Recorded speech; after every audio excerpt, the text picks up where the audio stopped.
Shorelines into our marsh, into our ocean, because we don't have the word sustainability in Gullah. We simply live it. We don't have a word called resiliency in Gullah. As many indigenous people here have said, we simply embody it.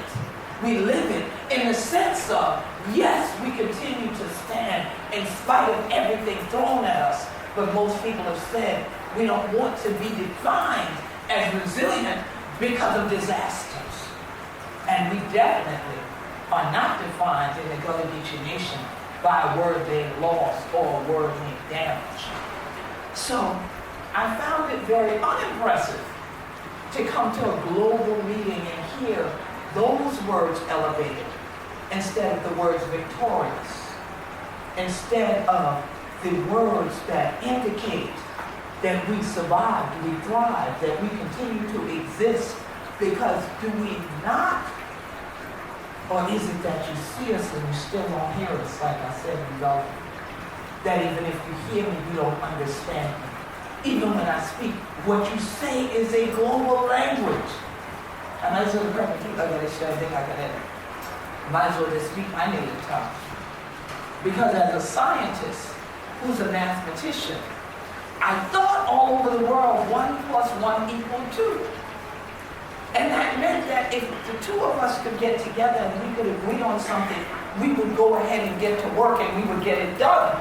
But what we are saying is, there have been more than 1 + 1 gathering for over a decade and they're not getting anything done.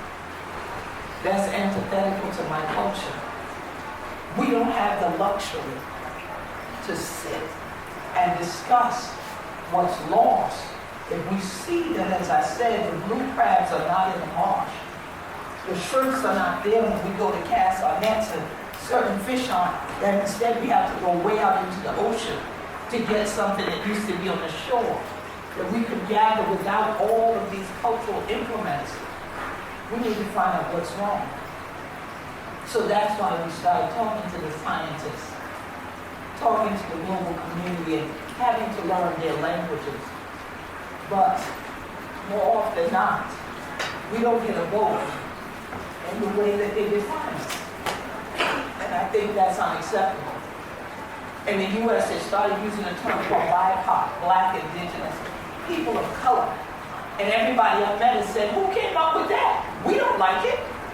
None of us who you're categorizing that way would agree with that terminology. So I want to be clear. We don't want to be defined either by the words loss and damage. Why not simply call us who we be? Cultural heritage communities.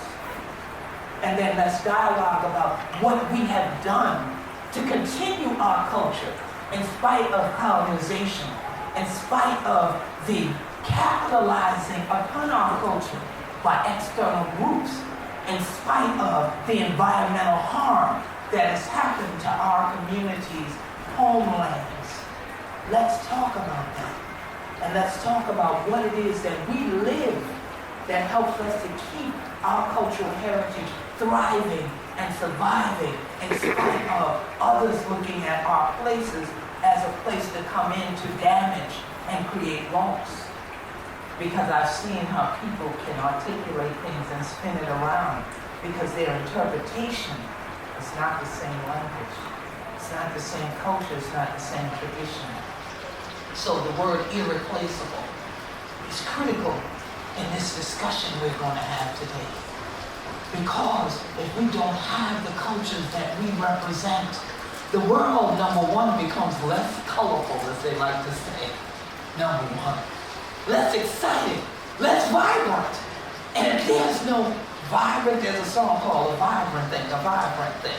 If there's no vibrancy, there's probably not much life left. So if we want Mother Earth to thrive and survive and have a vibrant heartbeat, we need to rethink where we build. We need to rethink who determines where we build and what's in our scientific circles.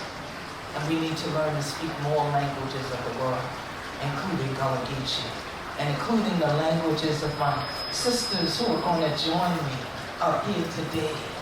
That we want to create a circle where we all come together, where we can sit together, where we can share what our cultures are all about and what is happening and the impact that we have in all these communities.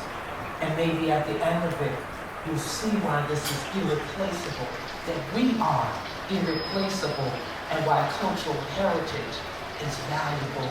And that's where the investments need to be made.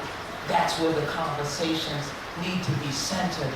And if we're going to be cops, we need to arrest those who continue to cause losses and damages and put them to the side and center those who thrive, survive, in spite of all that's been done.